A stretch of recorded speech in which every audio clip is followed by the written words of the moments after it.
Namaskaram everyone. Uh, uh, আজকে আমি মানে আপনাদের সাথে শেয়ার করব মানে what is the difference between spirituality and non spirituality in common life. Actually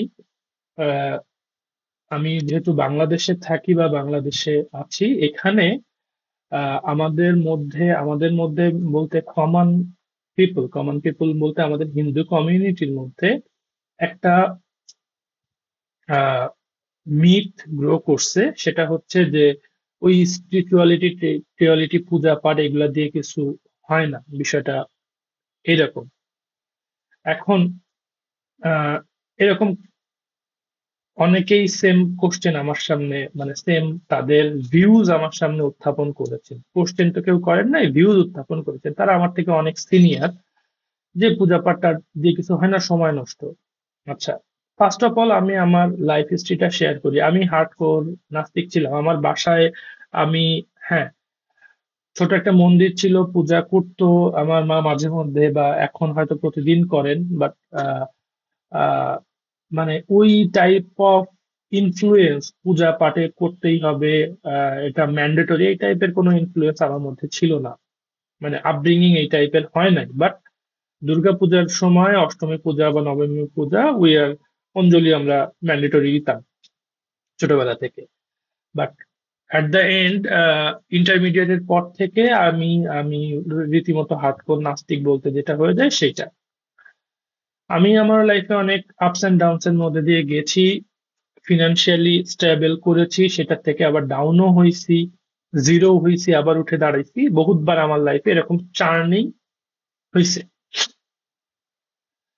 তো এট দ্য এজ অফ 35-36 আমি একটা জিনিস দেখলাম। আমি নিজেকে যখন পেছনে ফিরে তাকাইতাম, একটা জিনিস দেখলাম যে আমার লাইফটা কার্ভের মতন। ক্লিয়ার? তো আর একটা জিনিস আমাকে সব থেকে বেশি হার্ট এট করতো, সেটা হচ্ছে যে আমি আমার ডিসিশনে আমি মোটামুটি জিরো থেকে এইভাবে উপরে উঠে গেছি। কোনো একটা টাইমে এসে হাঁপায় উঠার ফলে, মানে আমি যখন জিরো থেকে এইভাবে উপরে উঠতেছি, তখন প্রচুর হার্ডওয়ার্ক করার ফলে একটা টাইমে মেন্টালি হাঁপায় যাওয়ার ফলে তখন যাই আমি ডিসিশন গুলো আর নিজে নিতাম না। যেহেতু একটা জিনিস গোল অ্যাচিভ হয়ে গেছে, অ্যাচিভ হয়ে যাওয়ার পরে ডিসিশন গুলো আমি অন্য কারো দ্বারা ইনফ্লুয়েন্স বেসড আমি ডিসিশন নিতাম। মানে আমি যখন জিরোর যে টাইমটাতে ছিলাম, এই টাইমটাতে হেল্প করার আমাকে কেউ ছিল না। এইখান থেকে আমি যখন আপে গেছি, এটা কমপ্লিটলি আমার নিজের ডিসিশনে গেছি। অনেকেই অনেক কথা বলছে, অনেক ভাবে ঠ্যাক দেওয়ার চেষ্টা করছে, এটা এইভাবে হবে না। But I have prove that যে এইভাবে হবে। যখনই প্রুফটা হয়ে গেছে, আমি এই যে জিরো থেকে ম্যাসিভ গ্রোথটা করছি উইদিন সার্টেন লিমিটেড টাইমে, এই টাইমের ওই উপরে যাওয়ার পর আমি হাঁপায় গেছি। হাঁপায় যাওয়ার পরে, সেটা নট ফিজিক্যালি, মেন্টালি হাঁপায় যাওয়ার পরে যেটা করছি, এরপরে যে ডিসিশন গুলা সেইগুলা অন্য কারো ডিসিশনের ইনফ্লুয়েন্সে আমার নিতে হয়েছে। নেওয়ার পরে ম্যাসিভ এরকম, যে গতিতে উপরে গেছি সেই গতিতে আবার আমার নিচে পড়তে হয়েছে। পড়ে একবারে জিরো, ধরেন আপনি 0 to 100, আমি 10 থেকে শুরু করে 100-এ গেছি। যাওয়ার পরে যখন পড়ছি তখন একবারে -10 -12-এ চলে আসছে। তো এগুলা অলরেডি 3 টাইমস আমার লাইফে এরকম বড় বড় ডিজাস্টার ঘটছে। তো আমি একটা সময় থিঙ্ক করলাম যে হোয়াই মি, এই জিনিসটা আমার মধ্যে কেন হচ্ছে। মানে আমি তো পারি, আই ক্যান অ্যাচিভ, বাট আমি সেটা ধরে রাখতে পারতেছি না সামহাও।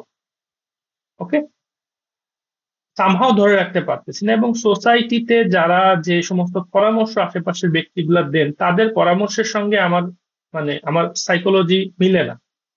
মিলে না বলতে আমি তো বললাম, আমি from the beginning of my life I was rebellion. আপনি যেখানে বলবেন এখানে বাধা আছে, ওই জায়গাটাতে আমি ভাঙবো, এরকম মেন্টালিটি।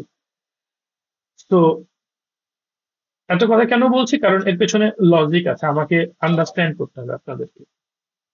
তো এরপরে যখন এগুলো চিন্তা করলাম, চিন্তা করতে করতে যখন কোনো অ্যান্সার পাই না, তখন এইটার অ্যান্সার পাই আমি, কিছু কিছু অ্যান্সার আমার কাছে আসা শুরু করে through the internet from the video of Sadhguru. সাদগুরুর ভিডিও থেকে এইটার অ্যান্সার আমি পাইতে শুরু করি। What is life, how to deal with it, how to deal with the psychological trauma, বা how to deal with the mental thinking. মানে আমার মধ্যে যে প্রবলেমটা সবসময় বেশি থাকতো, একই টাইমে একটা বিষয় নিয়ে মাল্টিপল থিঙ্কিং আসতো লাস্টের দিকে। লাস্টে এটা ফ্রম দ্য বিগিনিং থেকেই আসতো যে আমার প্রত্যেকটা ডিসিশনের পেছনে তিনটা বা চারটা থাকে, প্ল্যানিং থাকে। আর এটা ফেল, মানে এটা হইলে এইটা, এটা হইলে এইটা, এটা ফেল হইলে এইটা, এটা ফেল হইলে এইটা। আর যদি একটা ফার্স্ট সাকসেস হয়ে যায় তাহলে তো হয়ে গেল। তো এই জিনিসগুলা হওয়ার পরে এরপরেও যখন মানে সেম লাইক অ্যাজ দ্যাট, যখন আমি ফেল করি তখনও আমার মাথার মধ্যে ওই জিনিসটা নিয়ে যখন থিঙ্ক করি, মাল্টিপল রিজন চলে আসে, যেটা প্রসেস করা আমার ব্রেইনের ক্ষেত্রে সমস্যা হয়ে দাঁড়ায়। তো এই জিনিসগুলা নিয়ে যখন ডিল করতে থাকি, বা এই জিনিসগুলা থেকে যখন ওয়ে আউট বের করতে থাকি, একটা সময় যে দেখা যায় ব্রেন পুরো স্ট্যাগনেন্ট হয়ে যায় পুরা। মানে I can I can't really properly think, I can't really properly do what I want to do, করতে পারি না। তখন যায় সাতগুরুর এই জিনিসগুলা, সাতগুরুর ভিডিওগুলো আমার সামনে আসে। দেন ওখান থেকে আমি ইনার ইঞ্জিনিয়ারিং না, ঈশা ক্রিয়ার যে ফ্রি ঈশা ক্রিয়া, তারপর হচ্ছে সম্ভাবী মুদ্রা, যেগুলো ফ্রি ইন্টারনেটে অ্যাভেলেবেল আছে, ওইগুলো আমি করা শুরু করি। তো করতে করতে ওইগুলা যখন আমি কন্টিনিউ করি, তখন অলমোস্ট 2014-15 সাল থেকে ওইগুলা, 15 না বললে ভুল হবে, 17-18 সাল থেকে ওইগুলা আমি কন্টিনিউ করা শুরু করি। This is 2025, October 24, 2025। তো যেটা হয় 18, 19, 20, 21, 22, 23, 24, এবং 2024 সাল থেকে আমার হাতে একটু সময় আছে। 2024 সালে আমি পুরো সবকিছুই লেফট করে দিই, যেগুলো আমি ক্রিয়েট করছি বা যেগুলো আমার দ্বারা হয়েছে, সবকিছু লেফট করে দিয়ে একটা বিরান ভূমি, মানে একটা ছোট দ্বীপের মতন জায়গা, দ্বীপ না বলতে গেলে ছোট একটা বিরান ভূমি, যে জায়গাটা আমার থাকার কথা না সেই জায়গায় আসি, এবং এখানে I get plenty of time to think and to look back what my life has done, what I have done, and what is the pros and cons of me and my decisions. তো এগুলা যখন দেখতে থাকি, 2024 সাল থেকে যেটা হয়, আহ মোটামুটি ওই যে প্র্যাকটিস গুলো আমি করতেছিলাম, এই প্র্যাকটিস গুলাতে ইন্টেন্সিটি চলে আসে। ইন্টেন্সিটি বলতে দেখা যেত যে আগে সপ্তাহে 3 দিন করতাম, 4 দিন গ্যাপ যাইতো, আবার 5 দিন করতাম, আবার যখন কি হইতো আবার গ্যাপ যাইতো, আবার করতাম, বাট করতাম। কিন্তু 2024 পর থেকেই প্রতিদিনই আমি প্র্যাকটিস কন্টিনিউ করি, ইচ অ্যান্ড এভরি ডে। আমি সেটা লেট করে উঠি অর সকালে উঠি or what ever it is, এত দিনের বদ অভ্যাস তো একবারে চেঞ্জ করা যায় না, বাট সামহাও আমি কন্টিনিউ করি, ফুল কন্টিনিউ করতে থাকি 2024 থেকে প্রতিদিন, আউট অফ মিস। মানে 2024 সাল থেকে এমন হয় যে আগে যেটা দেখা যায় তো সপ্তাহে 1 দিন বা 2 দিন আমি প্র্যাকটিস করছি, 3 দিন মিস গেছে, 2024 সাল থেকে যেটা হয়তো সপ্তাহে 1 দিন মিস যাইতো, বাকি 4 দিন, 5 দিন, 6 দিন আমার কন্টিনিউ চলছে। বিষয়টা উল্টাই ফেলছি আর কি। তো হোয়াট এভার হ্যাপেন, 2024 সাল থেকে দেখলাম যে আস্তে আস্তে আমার ব্রেন কালমার হওয়া শুরু হইলো। ফার্স্ট ব্রেন কাম হইলো, পরে জিরো হইলো। 2025 সাল থেকে যেটা হইলো, এখন 2024-এ সাতগুরুর প্র্যাকটিসের সঙ্গে সঙ্গে আদার্স কিছু প্র্যাকটিস করা শুরু করি। 2024-এর অক্টোবর, নভেম্বর, সেপ্টেম্বর অক্টোবর থেকে আদার্স কিছু প্র্যাকটিস শুরু করি। এগুলো আমার কাছে ইন্টারনেট থেকেই আসছে, অটোমেটিক্যালি আসছে, আমার ভালো লাগছে, আমি করছি, করে দেখছি, সাকসেস হয়ে গেছি, কন্টিনিউ করছি। সো করতে করতে 2025 সালের জানুয়ারির 1 তারিখ থেকে, মানে সেপ্টেম্বর অক্টোবর থেকে, 2024-এর সেপ্টেম্বর অক্টোবর থেকে শুরু হয়েছে, 2025-এর জানুয়ারি থেকে ফুল কন্টিনিউ হয়েছে মেডিটেশন, জব, তারপর হচ্ছে নির্দিষ্ট দিনগুলাতে উপোস রাখা, এগুলো 2025 সাল থেকে প্রপার একটা ফরম্যাট ওয়েতে কন্টিনিউ হয়েছে। আচ্ছা, হওয়ার পরে আমি যেটা আমার মধ্যে যে চেঞ্জেস দেখছি সেটা হচ্ছে যে আগের যে জায়গাগুলাতে ফিয়ার, অ্যাঙ্গার থাকতো, এইগুলা জিনিসগুলাকে আমি কমাইতে পারছি।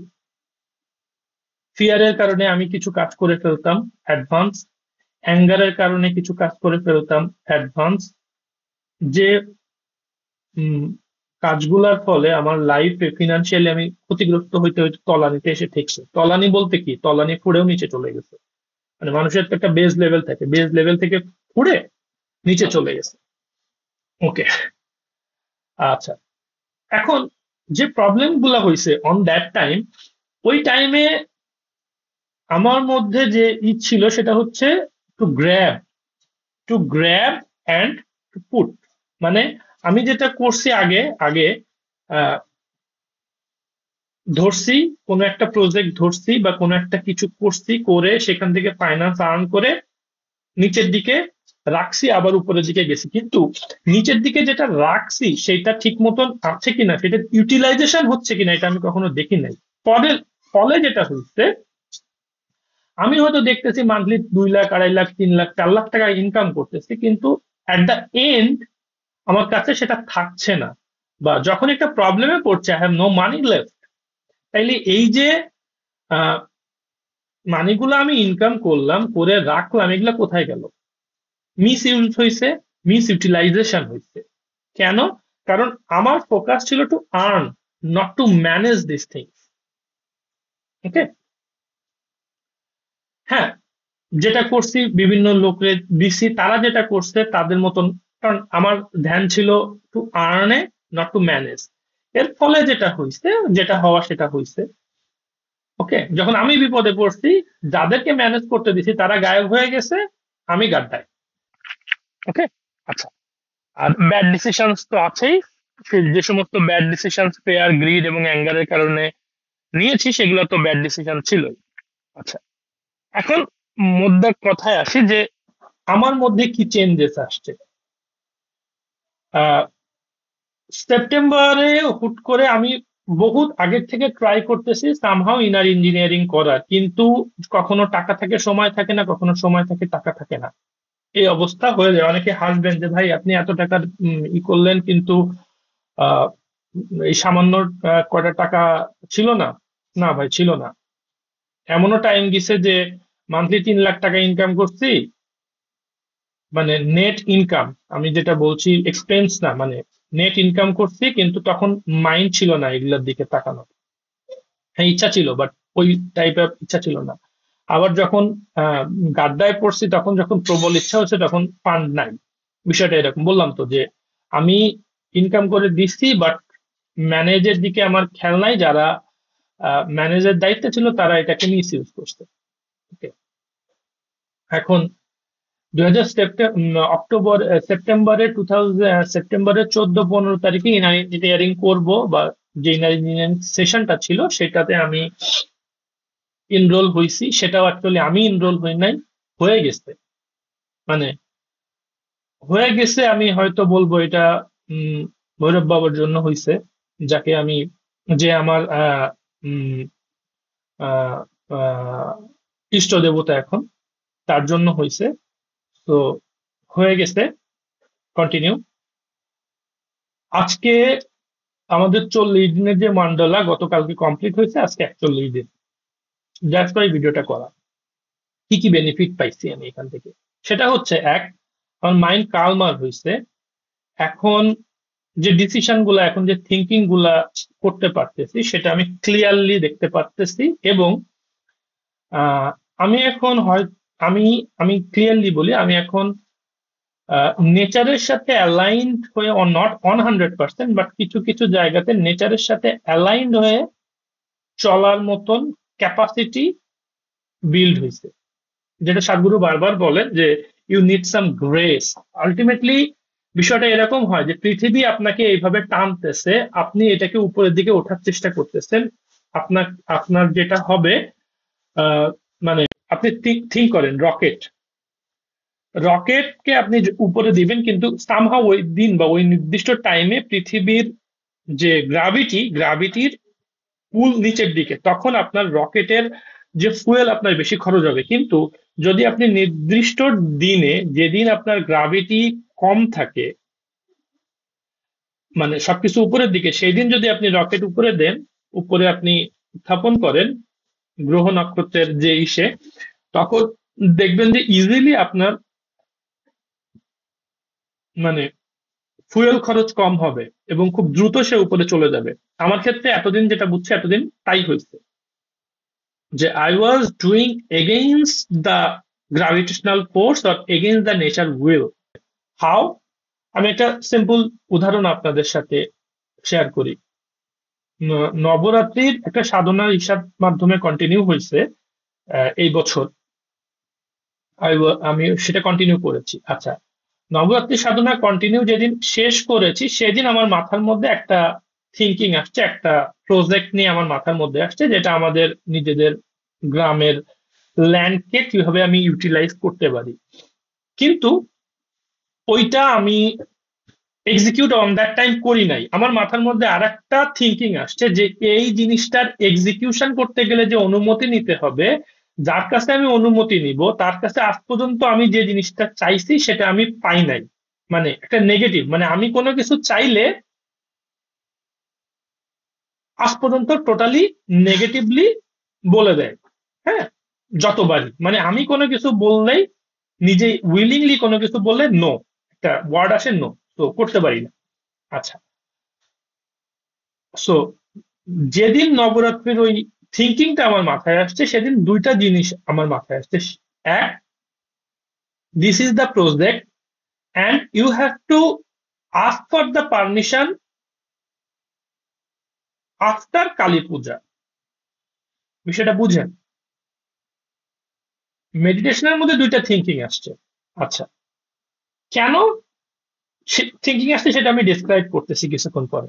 আচ্ছা, সো আমি বিভিন্ন জায়গায় করতেছি, কিন্তু আমি জানতাম বা আমি থিঙ্ক করছি যে আজ পর্যন্ত বিগত 23-24 বছর ধরে, বা বিগত 27-28 বছর ধরে, 23 বছর বললে ভুল হবে, ওয়েল এন্ড হ্যাঁ, অলমোস্ট 23-24 বছর ধরে যে ব্যক্তি কোনো কিছু আমি চাইলেই না বলবে, সেই ব্যক্তি এই জিনিসে হ্যাঁ বলবে?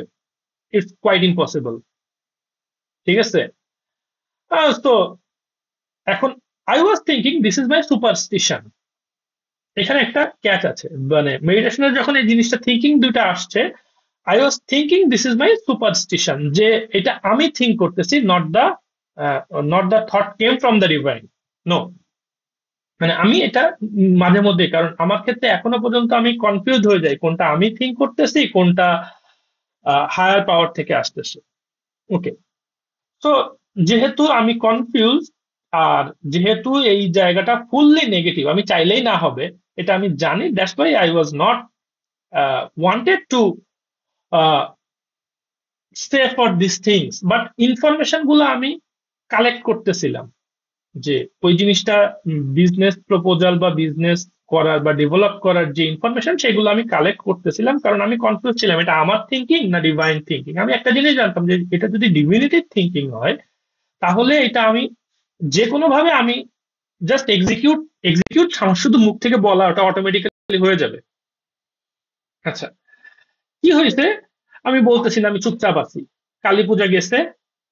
উম, আমি চিন্তা করছিলাম কালী পূজার দিন জাস্ট পরের দিন বলবো, but বলার সাহস হয় নাই, বা আমি মানে আসে নাই ই থেকে। So okay, I was totally shut down, but information আমি কালেক্ট করতেছিলাম।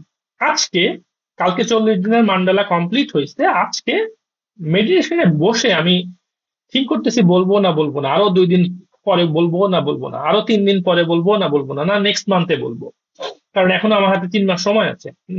নেক্সট মান্থে বলবো, কখন বলবো। হুট করে যেটা হয়েছে, যার কাছে আমি জিনিসটা চাবো বা পারমিশনের জন্য করব, তিনি 3বার আমার ফোন দিছে আমার পূজার মধ্যে, মেডিটেশনের মধ্যে। তো ফোন দেওয়ার পরে যেটা হয়েছে, কথাবার্তা হয়েছে নর্মালি। তো হোয়াট হি আস্ক, জাস্ট একটা আজ পর্যন্ত 23-24 বছরে উনি কখনো এটা জিজ্ঞাসা করেন না, আমাদের জিজ্ঞাসা করতেছে, do you need anything, think it. আমাকে বলছে ডু ইউ নিড এনিথিং, তখন আমি জাস্ট ওই জিনিসটা প্লেস করছি যে I need this things, if you can, মানে তখন উনি হাসতে হাসতে আমাদের বলতেছে ঠিক আছে এটা করো, বাট সবগুলা করার দরকার নেই, একটা নির্দিষ্ট পোর্শন নিয়ে ট্রাই করো, নেক্সট ইয়ারে আরো বেটার করে করো, আর আমাদের যেহেতু ওখানে লোকজন আছে ওদেরকে ইউটিলাইজ করো, মানে পুরা জিনিসটা একবারে চলে আসছে। তো this is the power of divinity. আচ্ছা, কেমনে এটা হইলো? আচ্ছা, এরপরে আরেকটা টেস্টের জন্য যে ব্যক্তি বিগত 3 বছর ধরে আমাদের বার দিচ্ছে বারবার, যারে আমি এই প্রজেক্টটা সম্পর্কে 3 বছর আগের থেকে বলতেছি, যে ব্যক্তি মানে বার দিচ্ছে, তাদের জাস্ট ফোন দিয়ে আমি জিজ্ঞাসা করতেছি এই ল্যান্ডগুলোর মালিক কে কে, মানে মালিক না, এই ল্যান্ডগুলো আমাদের, কারা কারা এটা ইউটিলাইজ করতেছে বা কাদের আন্ডারে আছে। সেই ব্যক্তি হুট করে সে আমাদের বলতেছে যে তোমার ওই বিষয় নিয়ে থিঙ্ক করতে হবে না, তুমি আমাদের বলে রাখছো, আমি এটা মাথায় আছে, আমি এই বছর ওই জিনিসটা ওটা তোমার কাছে পৌঁছে যাবে। মানে do you get the idea? This person 3 years ধরে উনি, আমি যখনই ওনাদের বলি এই বিষয়টা নিয়ে, উনি স্কিপ করে, যাতে আমি মানে নির্দিষ্ট জায়গা পর্যন্ত যাতে না পৌঁছায়, উনি স্কিপ করে, এনআই বিনাই এদিকে ওইদিকে ডাইনে বামে দিয়ে স্কিপ করে। কিন্তু আজকে যে দুইটা ব্যক্তি, যে আজ পর্যন্ত 23 বছরে আমি কোনো কিছু চাইলে দেয় নাই, সে অটোমেটিক্যালি দিতে চাইতেছে। সেকেন্ড, যে ব্যক্তি স্কিপ করতেছে 3 বছর ধরে সেম প্রজেক্টে, সেম ইসে, আমি 3 বছর ধরে কিন্তু বারবার ভাই ভাই আমাদের দেয়া লাগবে এরকম কিচ্ছু না, আমি একবারই বলি এটা কি পসিবল, হ্যাঁ দেখবো না, দেখতেছি, স্কিপ করে গেছে। সে আজকেই বলতেছে যে না ওইটা তোমার থিঙ্ক করতে হবে না, ওইটা আমি ম্যানেজ করে দেবো। তখন আমি তাহলে বলতেছি যে না আপনার দরকার নাই, ওইটা আমি অলরেডি কথা বলে অনুমতি নিয়েছি, তো এটা আমি এমনিও করবো বলে না, ওটা আমার মাথায় আছে, ওইটা আমি টাইম আসলে, এখনো 3 মাস যেহেতু গ্যাপ আছে, বলছে টাইম আসলে আমি, সো অলরেডি জিনিসটা মানে আমি যেটা চাইতেছিলাম পুরা জিনিসটা একটা প্যাকেজ আকারে আমার কাছে চলে আসছে।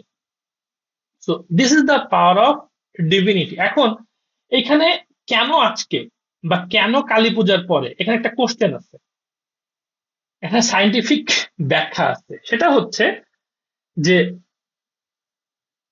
কালী পূজা বাদে আমাদের পৃথিবী চলে হচ্ছে নির্দিষ্ট সাইকেলে, আমাবস্যা, পূর্ণিমা, আবার আমাবস্যা, মানে আমাবস্যা থেকে পূর্ণিমা পর্যন্ত পৃথিবীর পৃথিবীর গ্রাভিটেশনাল ফোর্স আপসার্জ হয়, আবার পূর্ণিমা থেকে আমাবস্যা পর্যন্ত ডাউন সার্জ হয়, অ্যাজ ওয়েল অ্যাজ এই আপসার্জের পৃথিবীর এনার্জি, পৃথিবীর গ্রাভিটেশনাল পুল আপসার্জ, আমি এটা বলবো না, হ্যাঁ আমি এটা আপসার্জই বলবো, কারণ আমাবস্যা থেকে পূর্ণিমা পর্যন্ত চন্দ্র, পৃথিবী এবং সূর্য এমন একটা আহ নির্দিষ্ট ডিস্টান্সে থাকে, তখন পৃথিবীর নর্মাল যে গ্রাভিটেশনাল ফোর্স, আমি অনেকে বলবে ভাই জি এর মাত্রা কখনো কমে না, কমে না, কিন্তু ওয়াটার লেভেলকে যদি আপনি, ওয়াটার লেভেল একটা নদীর যে ওয়াটার লেভেলের আপ ডাউন, এটাকে যদি আপনি মানে মাপেন, তাহলে আপনি দেখতে পারবেন যে আমাবস্যা থেকে পূর্ণিমার যে টাইমটা,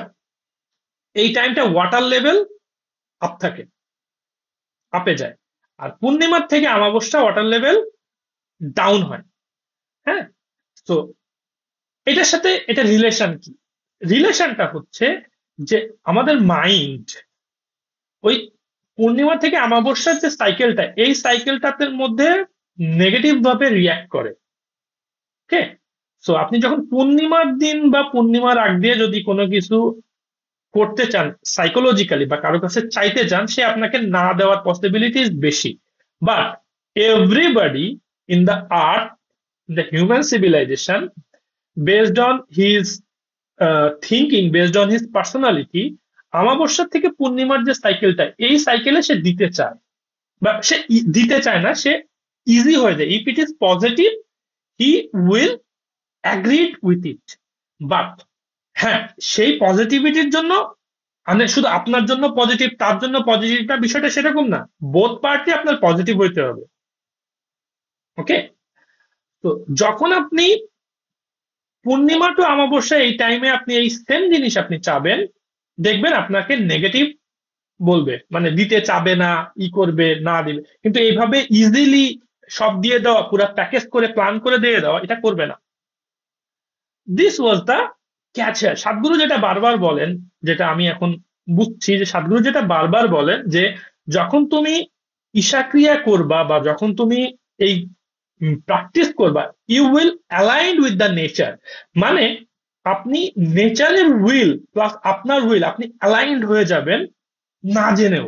এবং অ্যালাইন হইলে যেটা হবে, আপনি প্রত্যেকটা কাজ আপনি যখন করতে যাবেন, খুব ইজিলি আপনি করতে পারবেন, ইজিলি আপনার দ্বারা হয়ে যাবে। এটা হচ্ছে উনি বারবার বলেন, এইটার ব্যাখ্যাটা হচ্ছে এরকম। সো আপনি নিজেও জানেন না কিভাবে আপনি অ্যালাইন্ড হয়ে যাবেন নেচারের সঙ্গে, যেটা সাতগুরু বারবার বলেন। এবং I am very much happy to complete the 40 days, এবং এই 40 days এর ফার্স্ট যে এক্সপিরিয়েন্স সেটা শেয়ার করলাম। Let's see what have done in my life. হ্যাঁ, এখনো বলতে পারি যে হ্যাঁ, ফিনান্সিয়াল প্রবলেম এখনো সলভ হয় নাই, but it will solve eventually. Now, মানে আগে যেটা আমি বলেছি, আগে আমি যেটা করতাম সেটা হচ্ছে নেচারের উইলের এগেইনস্টে আমার উইলকে আমি কাজ করাইতে যেতাম। এখন সেটা হয়তো হবে না। এখন যেটা হবে সেটা হচ্ছে আহ নেচারের উইলকে নিজের উইলের সঙ্গে অ্যালাইন করেই আমাকে কাজ করতে হবে, যেটা শিখে গেছি। তো লেটস সি। তো ভালো থাকেন। Bye bye.